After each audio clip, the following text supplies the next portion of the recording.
Well, motocross is more about endurance, about toughness, and supercross is more about rhythm and technique. In supercross, if you have really good timing and a good rhythm, you don't use that much energy. Mm-hmm. But motocross, it's, you know, the conditions is usually worse. It's a lot longer, so it's more physical, more like an endurance sport, you know. And supercross is, maybe you could compare it a little bit to a gymnastics number, you know, all about rhythm and timing. Mm-hmm.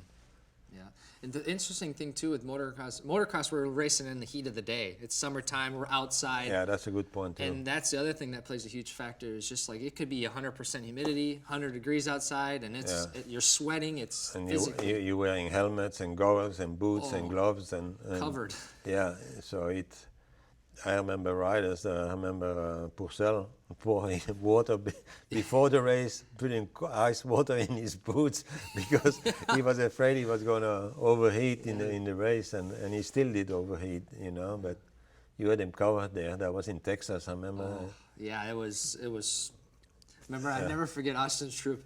It's like, he said, it's like somebody holding a hot air blow dryer, or a woman's blow dryer over just on my head the whole time, you know? Yeah. Like, it's that hot, and and it is. Guys need IVs, guys pass out. It's definitely more difficult, but Supercross is nice. It's more it's different, right? It's in the middle of a city. We're in a stadium. It's usually covered. Evening. Yeah. It's evening. It's cooler.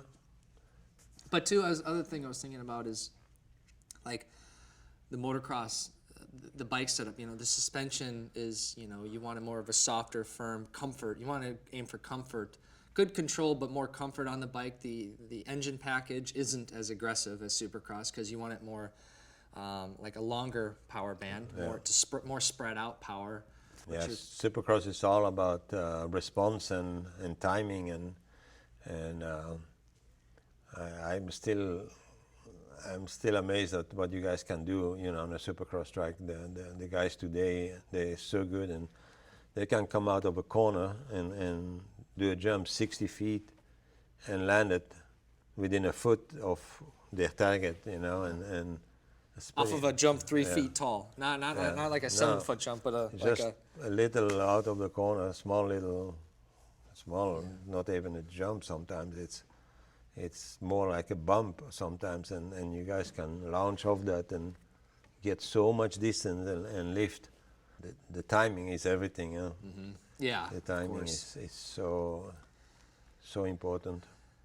The funny thing too is, when me and Carlos we did track, when we were doing track walk, we'd be walking around the track, and I'd look at the distance of this triple, and sometimes it was even a quad. You almost have to, because guys are quadding things. That's how much power these bikes have. But when you look at a quad, you're like, I was convinced. I tried to convince myself, like, nobody's gonna do that. Like, nobody's gonna do this quad. Because I didn't want to do this quad, you know. Right. But sure enough, somebody would do this quad. Then you have to do it. Yeah, then you have to do it if you want to win. And the same with if it was whether it was a triple or a quad, whatever, you would look at it visibly, and to the eye, just standing there looking at it, you're like, there's no way to get on top of this. This is not possible.